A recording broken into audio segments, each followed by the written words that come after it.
గౌరవనీయులైన ముఖ్యమంత్రి వర్యులు రేవంత్ రెడ్డి గారికి నమస్కారాలు సార్. నిన్న అసెంబ్లీలో బాగా చెప్పారు సార్. మీరు ఏమనంటే జీతాలు కూడా నేను అడుక్కొని చేబోదులు తీసుకొని ఇస్తున్నానని. అంత దుస్థితి ఎందుకు పట్టింది? కేసీఆర్ గారు తప్పు చేశారు కాదనట్ల. మరి ఆనాడు అసెంబ్లీ కట్టేటప్పుడు మీరు ఎందుకు అడ్డపడలేకపోయారు? కోర్టు కేసులు ఎందుకు వేయలేకపోయారు? దాన్ని ఎందుకు ఆపలేకపోయారు? ఆపలేదు. సరే, అయిపోయింది. మేము ఎంప్లాయీస్ కట్టే ట్యాక్సులతోటి మిమ్మల్ని ఉచిత పథకాలు ఎవడు పంచమన్నాడు? ఉచిత పథకాలు ఎందుకు? ఉచిత పథకాలు ఇచ్చి మా జీవితాలు నాశనం చేయమని చెప్పినోడు ఎవరు లేడు కదా. ఎవరు చెప్పారు మీకు? ఉద్యోగస్తులకు బడ్జెట్ ఉంటుంది కదా. మా జీతాలు మాకున్నప్పుడు మాది మీరు ఇంకా అడుక్కునేది ఎందుకు? వేరే దానికి ఎందుకు ఉపయోగిస్తున్నారు? ఫ్రీ బస్సు ఎవరు పెట్టమన్నారు? ఎవడైనా ఈ రోజుల్లో మరీ కూటికి లేని పేదలు నిరుపేదలు ఉంటే ఆధార్ కార్డు చూపెడితే వాళ్ళకి ఇవ్వాలి. అంతేగాని ఒక కూలోడు బయటకు వస్తే 800 రూపాయలు, 1000 రూపాయలు మగవాళ్ళకి, ఆడవాళ్ళకి 800. అలా సంపాదిస్తున్నప్పుడు అది తీసుకెళ్ళి ఎక్కడ పోస్తున్నారు? బ్రాండీ షాపుల్లో పోస్తున్నారు.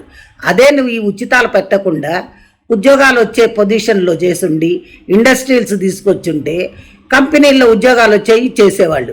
అసలు ఇవన్నీ ఎందుకండి? 150 మంది మీరు ఎమ్మెల్యేలు ఎమ్మెల్సీలు అందరూ ఉన్నారు కదా, మీ జీతాలు బంద్ చేసేయండి. మీకు జీతాలు ఎందుకు? 10 కార్లు ఎందుకు? మీ సొంత పైసలు పెట్టుకొని వాడుకోండి. కోట్లు పెట్టందే మీరు ఎమ్మెల్యేలు కావట్లా. అలాంటప్పుడు మీకు అన్ని వసతులు కావాలి, 1వ తారీఖు జీతాలు కావాలి, మీరు ఫండ్స్ కావాలి, మెడికల్ బిల్స్ కావాలి, అన్నీ కావాలి. ప్లెయిన్లో ఊరికనే తిరగాలి, ఇవన్నీ కావాలి. ఇవన్నీ ఎక్కడి నుంచి వచ్చినాయి అండి? ప్రజల సొమ్మండి, మేము కట్టే ట్యాక్సులు అండి. మా ట్యాక్సుల పైసలు మిమ్మల్ని ఉచితాలుగా వాడుకోమని చెప్పినోడు ఎవడు? ఏ రాజ్యాంగంలో రాసిందో చెప్పండి. మీరు ఇవన్నీ కానీ చేస్తే ఇప్పుడు మేము రిటైర్డ్ అయిన వాళ్ళకి కనీసం పైసలు కూడా ఇచ్చే స్థితిలో లేరు మీరు. అంటే అప్పులు చేశాడు కేసీఆర్. అప్పులు చేసిపోయిన ముఖ్యమంత్రి ఒక ఆయన ఆస్తులు, నీకు దమ్ముంటే ఆయన ఆస్తుల్ని అలమేయండి. ఆయన ఆస్తుల్ని జప్తు చేసి అప్పులు కట్టించండి. ఇది ఒక చట్టం దాండి. స్టేట్ కానీ సెంట్రల్ కానీ మీ ఇష్టం వచ్చినట్టు వాడుకొని మాకు ఉచితాలు ఇస్తున్నాం, మీకు ఉచితాలు ఇస్తున్నాం అని చెప్తున్నారు. ఉచితాలు ఎవరికి ఇస్తున్నారు?